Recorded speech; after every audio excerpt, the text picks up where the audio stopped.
Bonjour, je m'appelle Astria Fataki, je suis présidente de l'association Energy Generation.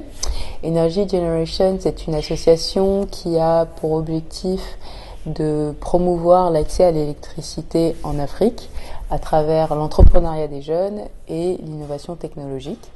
Et donc pour y parvenir, nous avons organisé un concours panafricain qui était donc ouvert à tous les jeunes à travers le continent pour sourcer un certain nombre d'innovations dans le domaine de la production d'énergie. Et l'ensemble de ces jeunes a été regroupé au sein d'un centre de formation qui s'appelle la Energy Generation Academy, qui est donc un centre de formation d'excellence à l'entrepreneuriat dans le domaine de l'accès à l'électricité. Je dirais que depuis toute petite, en fait, j'ai toujours été révoltée par l'injustice.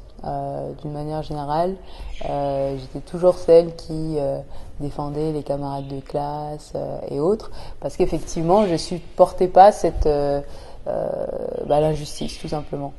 Et en grandissant, je me suis rendu compte qu'effectivement, il y avait des injustices sociales et qu'au niveau de l'humanité, en fait, la plus grande injustice, c'était certainement l'absence de développement. Puisque l'absence de développement, c'est l'une des injustices qui nie le plus en fait la dignité humaine.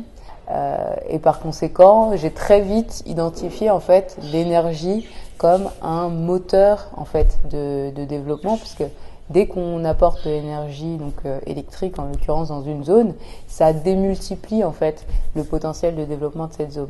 Et par conséquent, ça fait bientôt 5 ans que je réfléchis à des moyens divers et variés, à différentes échelles, micro, macro, de pouvoir apporter l'énergie électrique justement en Afrique en général.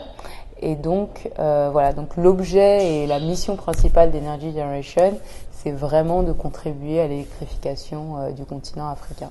J'ai la chance d'avoir été engagé en tant que chargé de projet, donc avec une thématique un petit peu romantique, développement durable et changement climatique, en tant que juriste de droit international dans l'ONG Énergie 2050, en fait, qui est une association française. Et cette ONG existe depuis 5 ans. Et pour vous faire un descriptif assez court, à la base, des citoyens, des experts du monde entier, qui chacun, agissant dans leur domaine respectif, en fait, se rendaient compte, donc par exemple l'énergie, l'économie, un certain nombre de secteurs, se rendaient compte qu'il y avait des avancées qui étaient permises dans chacun de ces domaines, mais que jamais, à un moment donné, toutes ces problématiques étaient prises en compte de manière simultanée pour essayer de faire avancer les choses de manière conjointe et donc efficiente. Une autre particularité de cette association, c'est de vouloir mettre en place des projets qui soient en fait réplicables et duplicables et aussi appropriables par les populations. C'est-à-dire que souvent, et malheureusement, lorsque des projets sont mis en place en Afrique, on installe de belles choses avec de grands budgets. N'empêche que dans le temps, ce ne sont pas des objectifs à long terme. Ça répond à une urgence à agir, donc c'est un premier pas, c'est bien. N'empêche qu'il faut penser dans le long terme et donc faire en sorte que les populations puissent s'accaparer de ces infrastructures, puissent aussi les entretenir. Donc ça, c'est une des actions d'Énergie 2050, en fait, de mettre en place des projets qui soient vraiment appropriés aux contextes nationaux et qui soient ensuite possibles d'entretien par les populations et d'appropriation. Bonjour, donc je m'appelle Louise Hérès, j'ai 24 ans et je suis service civique au sein d'une association qui s'appelle 4D, dossier et débat pour le développement durable, et c'est un think tank citoyen pour la transition vers le développement durable. Buenos días, mi nombre es Huella, propio mi nombre, y español soy Alicia. Soy del Ecuador, en la Amazonía de Yasuní. Mi nacionalidad es Guarani. Yo soy un pueblo guarani y vivo en la selva de Yasuní. Y soy nacida en Yasuní y por eso defiendo esta selva. Queremos que esta selva no solo el gobierno respete y vea que los pueblos y comunidades estamos viviendo esta selva. Es importante la vida de jaguar, la vida de la biodiversidad que debe respetar el gobierno. y el gobierno no ha cumplido. El gobierno dice, ahora dice que voy a proteger esta selva. Es mentira el gobierno. El gobierno pide muchos países para que pueda apoyar, salvar la vida de Yasuní. Es mentira, porque el mismo gobierno está matando la selva de Yasuní. No ha respetado la selva de Yasuní. Son ríos contaminados, las enfermedades, el aire puro ya no vamos a tener, porque es la única selva que nos queda. Y nosotros como pueblo originario que somos guaraní, mujeres, estamos diciendo, el petróleo debe quedar bajo la tierra para la solución de nosotros. Queremos que no solamente nuestros hijos, todo el mundo de la humanidad, que debemos proteger la selva que tienen todavía los pueblos y comunidades. Como decían los indios tenemos razón, porque nacimos desde la selva, con la tierra hemos de morir, pero nosotros queremos esta tierra no contamine, que nos den otra forma, queremos la solución, pero queremos que nuestras voces entienda el gobierno de cada país y respeten nuestros territorios, porque esta vida que nos está quedando es única selva para todo el mundo, que debemos cuidar la vida de nosotros. Mi nombre es Everildis Córdoba Borja y vengo desde Colombia, del Consejo Comunitario de Comunidades Negras Cocomasur. Actualmente nosotros conectamos la conservación con la gente de mi comunidad y tenemos 13.465 hectáreas en conservación y somos el único proyecto red en Colombia que ha vendido créditos de carbono en el mercado voluntario. Creemos que, al igual que nosotros, muchas comunidades pueden llegar a hacer lo mismo si entienden que lo más importante es conectar las acciones del territorio en conservación, en protección, pero también que lo vivan y que conozcan su territorio para que puedan ejercer acciones de gobernanza y gobernabilidad del territorio. A veces la gente piensa que la gobernanza es algo solo, la gobernanza es la plataforma para que podamos gobernar bien el territorio. Y gobernarlo bien es generar reglas con la comunidad, hacer sus propias reglas, son las reglas que la gente quiere, porque entonces así las vamos a poder cumplir. Pero que estas reglas también nos lleven a sentirnos felices de estar en la tierra, de estar en el bosque y de conservar el agua. Bueno, yo soy Antonio Zambrano Allende. Soy el coordinador nacional del Movimiento Ciudadano frente al Cambio Climático. Es el MOSIC, lo conocemos como el MOSIC, y es de Perú. Es una organización que existe hace casi 8 años, vamos para el 9º, y que funciona en todo el territorio nacional, ¿no? Somos 70 organizaciones que nos hemos juntado para hacer trabajo climático en 17 regiones del Perú. Bueno, el MOSIC ha trabajado con mucha fuerza por todos estos años el tema de la construcción de organización, el fortalecimiento de organizaciones, pero hace 2 años estamos intentando construir acciones locales directas, ¿no? Es decir, darle a la gente, después del entendimiento propio de qué es lo que pasa a su alrededor, que pueda entender o que pueda saber cómo transformar su entorno de manera directa. Entonces empezamos a construir lo que llamamos alternativas. Identificamos lo que pasa con ellos y luego construimos cosas como, por ejemplo, plataformas de agricultura urbana, ¿no? Es decir, cómo ellos pueden empezar a intervenir sus jardines, sus parques, la ciudad, y eventualmente reclamar a los gobiernos cómo podemos enverdecer ciudades como por ejemplo las de Lima, que están ubicadas en un desierto. No hay que olvidar que Lima es la segunda ciudad más grande del mundo, después del Cairo, ubicada en un desierto. Entonces, ¿cómo enverdeces una ciudad así? ¿Cómo vas contra la crisis hídrica que tenemos en el Perú? Y cómo empiezas a enfrentar políticamente una lógica que implica siempre poner más autos en las calles.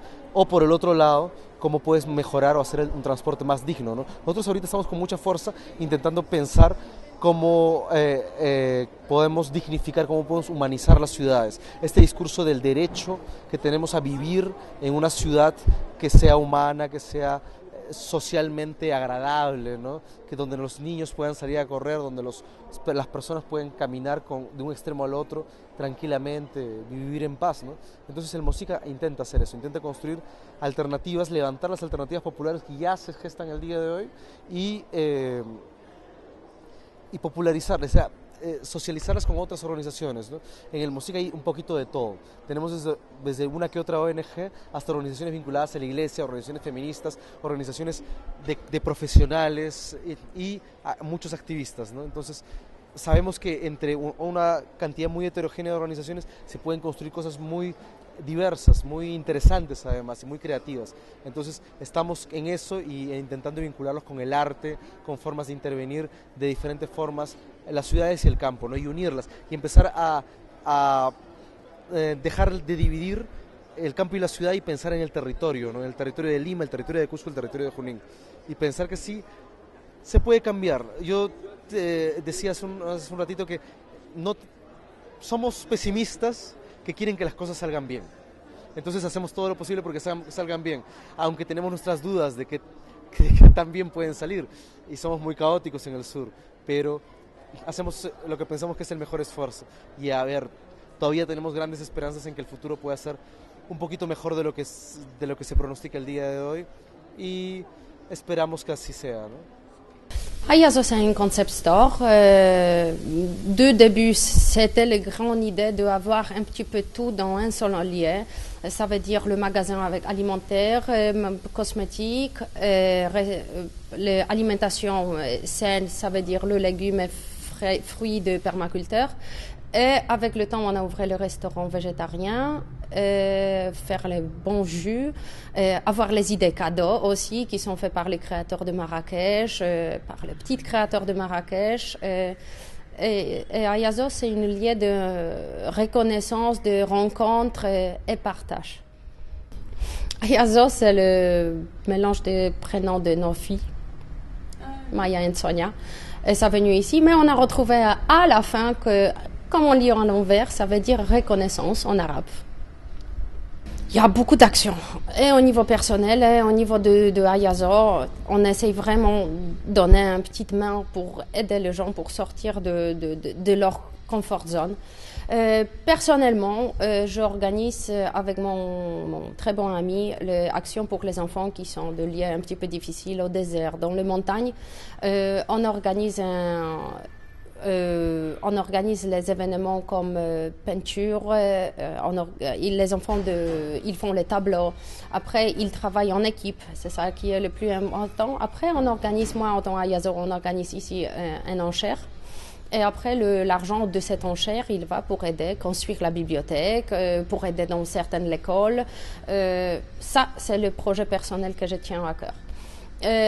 Au niveau d'Ayazo, on organise énormément de conférences qui sont gratuits au sujet de bien-être, mais de construction naturelle, nutrition, le cosmétique, pensée, énergie, méditation, pour donner vraiment cette choix aux gens qu'il peut écouter gratuitement, il peut poser les questions directement aux professionnels. Ça, c'est l'action qui va toujours tenir et on va toujours continuer. Donc l'association Zéro Zbel, c'est une association dont l'objectif est de promouvoir un esprit d'engagement citoyen chez les jeunes, bien sûr particulièrement en matière environnementale. Parce que Zéro Zbel est né d'une expérience que j'avais menée dans ma vie quotidienne où il y a 3 ans, je me suis dit bon, tu te considères comme écolo, tu as envie d'avoir un mode de vie écolo, mais qu'est-ce que tu peux faire pour aller plus loin dans la démarche et vivre vraiment plus en accord avec tes valeurs. Et du coup, je me suis rendu compte aussi qu'au Maroc, la gestion des déchets était un réel problème. Il n'y a aucun système de tri, aucun système de recyclage. Il y a très très peu d'usines de recyclage au Maroc. On met tous nos déchets dans la même poubelle et ça va dans le même camion poubelle. Et au mieux, ça finit en décharge à ciel ouvert. Au pire, ça finit jeté un peu n'importe où. Et du coup, je me suis dit, je ne veux pas participer à ça. Et vu qu'on n'a pas de recyclage, je me suis dit que la seule manière de ne plus participer à ça, c'est de vivre en produisant 0 déchet. Et donc, je me suis lancé un défi en 6 mois. Je me suis dit, tu vas arriver à passer d'un mode de vie conventionnel à un mode de vie 0 déchet. Et j'ai créé un blog qui s'appelait Zéro Zbel Experience, d'où le nom de l'association maintenant, Zéro Zbel. Et en 6 mois, j'ai réussi à réduire mes déchets de près de 96%. Je suis passé de 12 kg de déchets par mois à un demi-kilo de déchets par mois. Et c'était essentiellement de la réduction à la source. C'est-à-dire que, mis à part les déchets organiques, je ne recycle quasiment rien parce que je n'ai presque pas de déchets non organiques, que ce soit du plastique, du métal, des choses comme ça. Et aujourd'hui, on est là à la COP22. Et en parallèle de la COP, on a tenu à organiser un festival, un éco-festival qui s'appelle Climate Open Zone. Éco-festival parce qu'on ne parle que de développement durable dans ce festival, et éco aussi parce que c'est un festival qui est organisé selon les principes zéro déchet, selon les principes de l'association Zero Zbel. On essaye d'être surtout au-delà du zéro déchet, dans le zéro gaspillage aussi. Toute la signalétique que vous verrez ici, tout l'aménagement est fait avec des matières recyclées. On a même fabriqué un skatepark en matière recyclée, des jeux pour enfants avec des pneus qu'on a récupérés qui allaient aller au rebut. Donc le festival s'appelle Climate Open Zone, et l'idée c'est que justement c'est ouvert à tous les collectifs et les associations de jeunes engagés pour l'environnement qu'on connaît, à tous nos amis, tous les gens qu'on connaît qui portent des messages positifs et qui sont venus ici les partager, mais aussi ouvert à tous les citoyens marocains, parce que la COP, ça reste quelque chose d'assez officiel. Il faut un badge, l'accès reste limité, ce qui est normal, c'est quelque chose de très diplomatique et d'hyper sécurisé. Mais on manque d'espace où n'importe quel citoyen peut venir et trouver du contenu d'où il va tirer des idées positives en matière de développement durable. Et donc Climate Open Zone est open non seulement pour toutes les organisations qui ont ces idées, mais aussi à tous les gens qui veulent venir en profiter. Et on a, plus de 150 enfants qui sont là tous les jours, des mamans, des jeunes marocains, des jeunes de Marrakech et d'autres villes du Maroc, mais aussi des jeunes internationaux. Et on a près de 30 associations qui viennent participer à ce festival, plus de 50 activités sur la semaine, des projections, des conférences, des workshops pratiques, des workshops de réflexion, des moments plus du théâtre, de la musique, demain aussi. Enfin, voilà. On essaye de multiplier les formes à travers lesquelles on va passer le message pour essayer de toucher tout le monde. Et voilà, pour l'instant, ça fait 6 jours qu'on est là. C'est vraiment un vrai bonheur. On vient de voir tout à l'heure des enfants d'une école de Bali, la Bali Green School, qui sont passés pour préparer un spectacle ici. Et on n'avait même pas pensé à les contacter au départ, et en fait ils sont venus d'eux-mêmes pour se joindre à nous. Il y a un collectif 350 aussi, un collectif d'artistes international assez revendicatif sur les thématiques climatiques qui est venu installer sa base ici pendant toute la semaine pour créer des œuvres et voilà, des supports de communication et de sensibilisation. Donc voilà, on est très content d'être là, on est très content d'avoir créé ça. Et on apprend énormément, et c'est un peu pour ça que cette association existe. Et on existe aussi et surtout pour continuer à travailler après la COP, parce que c'est beau d'avoir des choses pendant la COP. Là, c'est un côté très événementiel, mais on cherche aussi à avoir des impacts plus structurels, et c'est pour ça qu'on va continuer à travailler à l'avenir et continuer à porter cette parole optimiste à laquelle on croit et qui nous fait vibrer. Et donc voilà, je le répète encore une fois, on a tous un pouvoir énorme de changement. Et il suffit juste d'y croire, de croire en soi, d'utiliser tous les moyens gratuits qu'il y a autour de nous, de mobiliser un petit peu, et ça peut partir. Ça peut partir très loin, et on peut être des acteurs du changement avec 3 fois rien, surtout avec de la bonne volonté et de la motivation. Donc croyez en vous-même et n'hésitez pas à faire bouger les choses autour de vous si vous y croyez. In terms of my experience with Zero Zbel, I met Mamoun a couple of years ago, and he was all against waste, and I was all kind of for collecting waste, but against it in the sense that I was like, don't throw it out, use it for something. And we kind of got together and we were like, well, if we really want to make a change, if we really want to stop the waste, then the best way to go about it is to set up an association. So we started off by just doing little workshops here and there, left, right and centre, getting invited to seminars, talks and conferences, and then next thing you know, COP22 is happening in Marrakesh and there's money flying around, so we're like, I think this is a good time to set up a proper structure and start milking the cows. So that's what we've been doing for a year.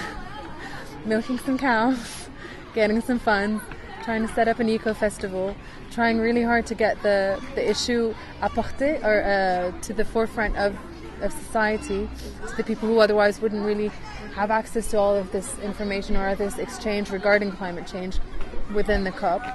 And I think we've done a relatively okay job. There's definitely places where we could do better. But yeah, day 6, exhausted. Sí, hace como 3 años vengo participando en un voluntariado que se llaman bibliotecas de calle, que son que bueno, lo que consiste en ir a zonas de la periferia de Lima donde se agrupan niños y los sábados tenemos la oportunidad de compartir con ellos, jóvenes voluntarios, y compartimos lecturas, compartimos juegos, dinámicas, y entre ellos se puede, en esos momentos se puede uno también no solo compartir momentos de enseñanza, digamos, teórica, normal, sino también puedes compartir experiencias donde puedes compartir y tú mencionar y practicar temas ambientales, y de hecho es súper importante porque te das cuenta de que en la realidad en la que ellos viven es muy necesario hacerlos tomar conciencia de que no por ser la mayoría de los casos pobres necesitan vivir y tener necesitan vivir esos derechos escasos que en la actualidad tienen.